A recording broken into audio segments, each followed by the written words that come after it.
All right, students, welcome. Today we'll be talking about graphing the sine curve.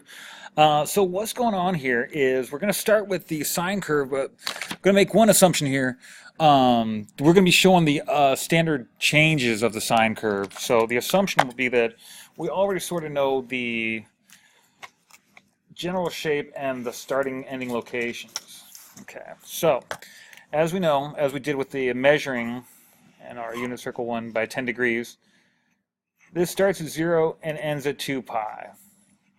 In the middle of 0 and 2 would be pi. In between 0 and pi would be half of pi. And in between 1 pi and 2 pi is 1.5 or 3 halves. Okay. So we're going to start with assuming we know that much already. Okay, let me see if I can get this focus working a little bit better.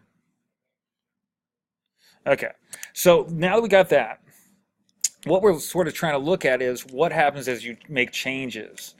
So for example, if this is sine of x, what happens when you have something like sine of 3x minus pi? What the heck? Okay, so what it is it's going to be the same thing. One of the ways you can think about it is the minus pi is going to shift the location of all these points, and the 3 is going to make it do its thing faster. It'll do it in actually 1/3 of the time because it's going 3 times as fast. So that's sort of how you can think about it. So what we got to do, the main idea is, the method we use is the same one the book uses. You look at 0 and say, okay, it used to start at 0. Let's find out when this would be equal to 0. I'll call that the new start. And then the new end, we would set it equal to 2 pi, because that's where it used to end. This was our start. That was our end for one sine graph. Okay. So I'm going to move that graph out of the way. We'll come back to that in a second. Solving this, don't worry about the pi. It is just a math 1 or math 2 level thing. I'm going to try and get the x alone. I'm going to add pi to both sides. So that these will cancel out, and you'll get 3x equals pi. Divide both sides by 3, and you get pi over 3.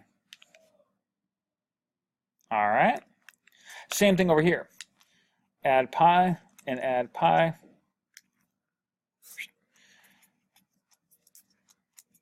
Three pi. So 3x equals 3 pi. If we divide both sides by 3, we should get x equals pi. Okay. Now I want to mention there are other ways to do this, but this is the way our book does it, and it's sort of what I tend to find is most straightforward for students. But if you see another method online, feel free to use that, or run it by me and say, hey, does this work? And I'll let you know if yes or no. Okay, we're not done with this thing yet, but we found 2 critical points. Okay, so what it is we're still going to have the same shape as this one. Okay, still the up-down, just like before. But what changes is this is no longer 0. That is now pi over 3. It no longer ends at 2 pi. It now ends at pi, because it's doing this whole thing faster now because of that multiplier of 3. Okay, so that much we got done. Hopefully that makes sense. We're not done yet, though.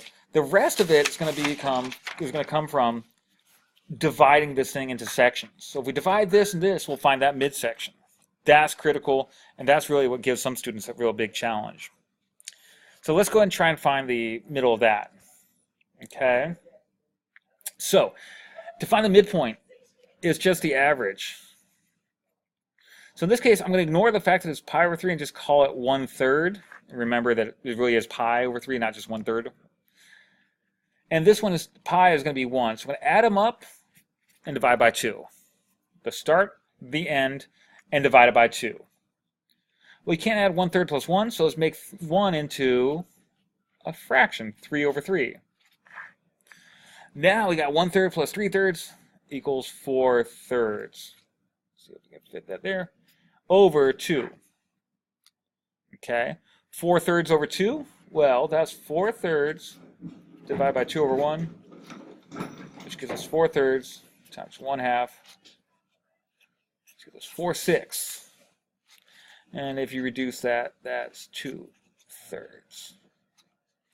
And that goes right there. Let's pause. Okay, so now let's go ahead and solve the other part. Cover this up. Now we got to find right what's in the middle of 1/3 and 2/3. So midpoint again. And 1/3 plus 2/3 divided by 2. 1/3 plus 2/3 is 3/3 divided by 2. 3/3 is the same as 1, so that's 1/2. But again, we remember it's not just 1/2, it's really 1/2 pi, or pi over 2. Okay? And that's all this is. We just keep on repeating that process. Find the middle of these two, same exact process. 2/3 plus 1, so 2/3 pi plus 1 pi divided by 2. Oops. Okay. So that's 2/3 plus 3/3 divided by 2. So that's 5/3 divided by 2, or 5/3 times the reciprocal, which would be 1/2, or that becomes 5/6. Okay, so that's the rule. Okay, and it's not too bad. It's always going to be saying the midpoints add them up, divide by 2, and that will give you the midpoint. Okay, so there's your graph. And again, it's hard to find all these points unless you know it's just add them up, divide by 2. So looking just at the answers, it's kind of hard to tell what's going on. But all that is going on is just the midpoint, and that's add them up, divide by 2. Okay, so that's your method. That's how your graph should look. And this is one cycle of this graph. Okay, all the rest of the homework assignment, or all the rest of the homework graphs follow the same exact method. Set them up, new start, new end, and then follow that process. So try them out. Hopefully you're successful, and bring questions to class if it's still confusing. And I hope this helps. Have a great afternoon, guys.